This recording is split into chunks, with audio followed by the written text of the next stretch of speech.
नमस्कार, मैं हूं रंजीत झा। जुडिशियरी में खामियों पर बोलने वाले गिने चुने लोग ही हैं।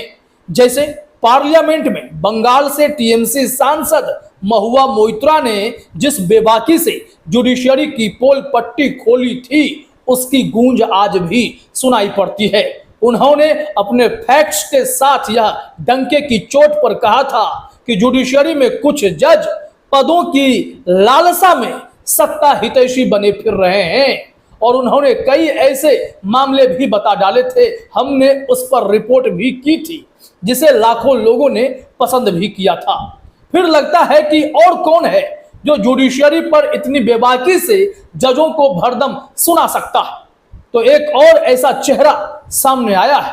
महिला ही है, धाकड़ महिला है, फेमस है, और उन्होंने जिस बेबाकी से भरी सभा में जजों से सवाल पूछे हैं, तीखे तेवर में, तीखे लहजे में जुडिशियरी पर गंभीर प्रश्न चिन्ह लगाए हैं, वो आज आपको सुन लेना भी बहुत जरूरी है। ऐसा लगता है कि हमारी न्याय व्यवस्था भूल गई है कि कितने सालों से ये लोग जेल में बिना बेल के, बिना ट्रायल शुरू हुए पड़े हुए हैं। तो मैं आज इस मंच के माध्यम से हमारी न्याय व्यवस्था को याद दिलाना चाहती हूँ कि 4 साल कितना लंबा वक्त होता है। तो इस बुढ़ापे में क्या डर है अब आपको?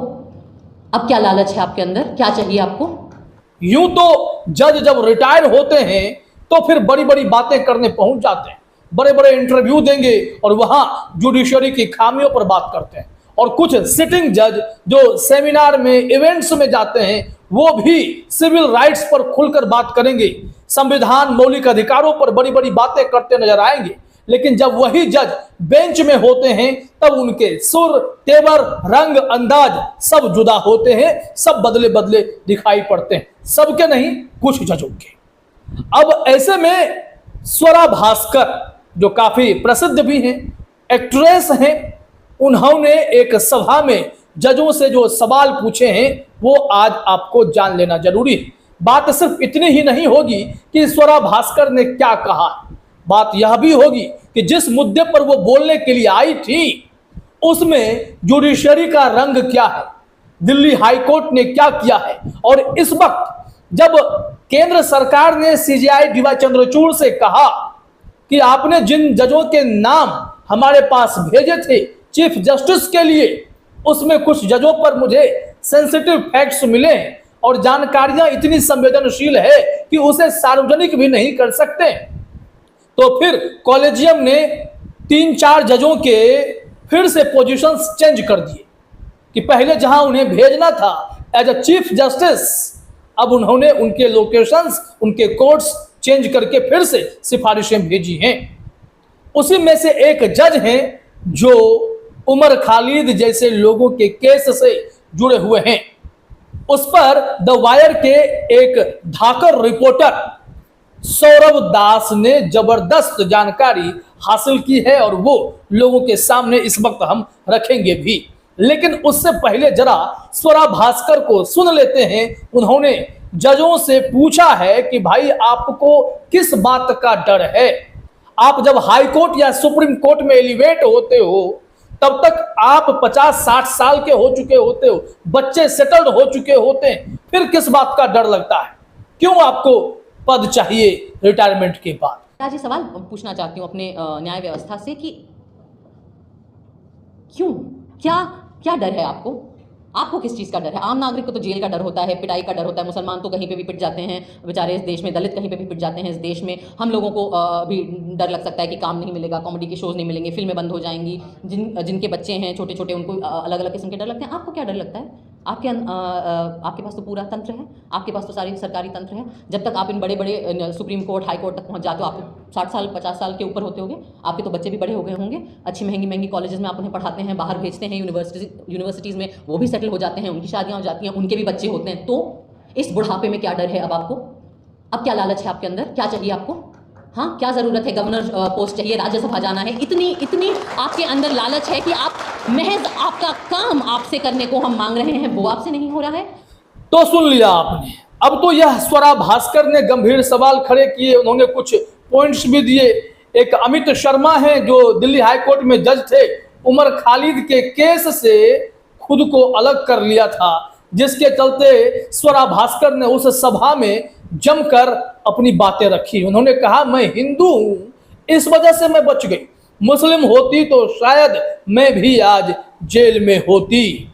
उन्होंने, स्वरा भास्कर ने दिल्ली हाईकोर्ट जज अमित शर्मा पर निशाना साधा, जिन्होंने जेल में बंद कार्यकर्ताओं की जमानत याचिका पर सुनवाई से खुद को अलग कर लिया। स्वरा ने सवाल किया कि वह किस चीज से डर रहे हैं, आप क्यों काबिल नहीं हो, आप अच्छे पढ़े लिखे होगे, आपको हमारे द्वारा दिए गए टैक्स से ही सैलरी मिलती है, तो फिर आप अपनी जिम्मेदारी से कैसे पीछे हट सकते हैं? ऐसा करके क्या आप भारत के लोगों को धोखा नहीं दे रहे हैं? उन्होंने जो बातें कही हैं वो चुभने वाली जरूर हैं, लेकिन बोलना तो जरूरी है। अगर बोलेंगे नहीं तो लोग सुनेंगे कैसे? सीधी सी बात है। स्वरा भास्कर ने गंभीर बातें तो रख दी हैं, लेकिन जिस केस पर वो बोल रही हैं उसमें आप देख सकते हैं कि लिबर्टी के नाम पर इस वक्त जुडिशरी में खूब हंगामा है। कई लोगों को जमानत मिल रही है, बड़े बड़े लोगों को मिल गई है, चाहे अरविंद केजरीवाल हो, चाहे मनीष सिसोदिया ही क्यों ना हो। लेकिन उमर खालिद, खालिद सैफी, गुलफिशा फातिमा, शर्जिल इमाम, ये क्यों 4 साल से इंतजार कर रहे हैं? क्यों नहीं इनके ट्रायल पूरे हो पाए? क्यों नहीं इस मामले में बातें आगे बढ़ पाती है? जमानत पर विचार क्यों नहीं किए जाते? जबकि सुप्रीम कोर्ट ने कहा है कि मामला पीएमएलए हो या यूएपीए हो, जब बात लिबर्टी की आएगी, जब एजेंसियां अपना काम सही से नहीं करेंगी, ट्रायल समय पर पूरा नहीं किया जाएगा, तो कोई भी बिना काम के पनिशमेंट नहीं झेलेगा। तो फिर ये 4 साल से अधिक समय पर यह सिद्धांत bail is rule, jail exception का मामला भूल कैसे जाते हैं जज साहब? और फिर सेमिनार में आकर बड़ी बड़ी बातें क्यों करते हैं? यह भी एक गंभीर सवाल है।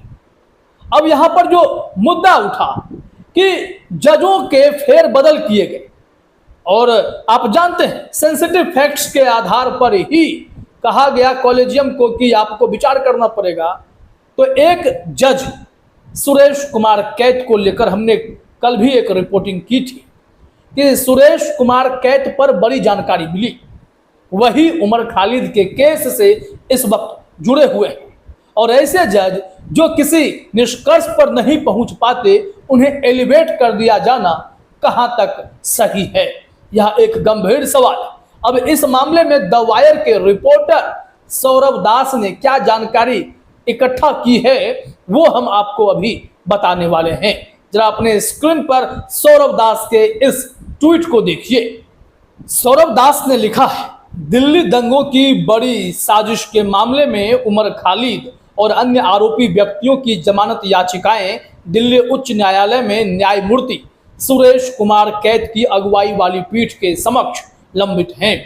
कुछ अज्ञात ताजा सामग्री के आधार पर न्यायमूर्ति कैत की जम्मू कश्मीर उच्च न्यायालय के मुख्य न्यायाधीश के रूप में पदोन्नति को बदल दिया गया है। कॉलेजियम की सिफारिश करीब 2 महीने से लंबित थी। अब न्यायमूर्ति कैत मध्य प्रदेश उच्च न्यायालय में मुख्य न्यायाधीश के रूप में अपनी जगह बनाएंगे।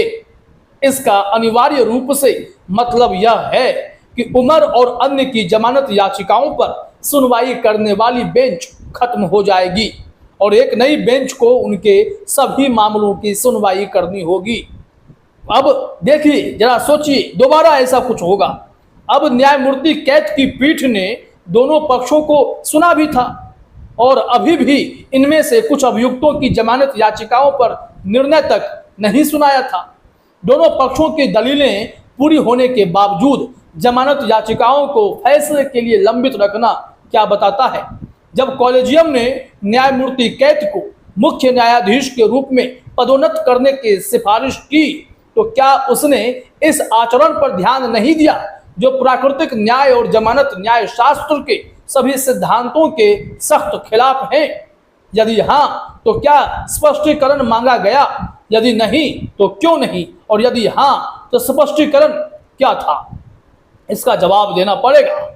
कॉलेजियम का प्रस्ताव भी कहा जा रहा है कि संदिग्ध है, लेकिन बड़ा सवाल आज भी यही है कि कॉलेजियम ने कैसे उन नामों को चुना जिस पर केंद्र को भी आपत्ति हो गई। क्या कॉलेजियम ने अपनी जिम्मेदारी ठीक से नहीं निभाई? क्या जुडिशरी पर जो सवाल खड़े किए जाते हैं उसमें अब दम दिखाई पड़ने लगा है? फिर चाहे महुआ मोइत्रा बोलें, सौरभ दास बोलें या स्वरा भास्कर बोल रही हूं, सबने जो बातें रखी हैं उसमें दम तो दिखाई पड़ता ही पड़ता है। अब यहाँ पर समझना पड़ेगा कि इस देश में न्याय मांगने के लिए, जमानत पाने के लिए, फंडामेंटल राइट्स के लिए सिर्फ हिंदुओं के हक में ही फैसले होंगे या फिर यहाँ फैसला इन लोगों के ऊपर भी होंगे? और कोई बिना ट्रायल के लंबे समय से जेल में बंद है तो उसे जमानत मिलेगी। तो फिर इंतजार किस बात का जज साहब? आप पदोन्नति तो पा रहे, क्या पदोन्नति इस कारण से मिल रही कि आपने उमर खालिद जैसों पर फैसला लंबित रखा है, या फिर आपको आपके काबिलियत के वजह से जमानत मिल रही है? जवाब तो देना पड़ेगा, नहीं तो न्याय व्यवस्था पर जो सवाल उठ रहे हैं इससे दो चार होते ही रहना पड़ेगा। फिलहाल इस वीडियो में इतना ही। आप सभी का हमसे जुड़ने के लिए बहुत बहुत धन्यवाद।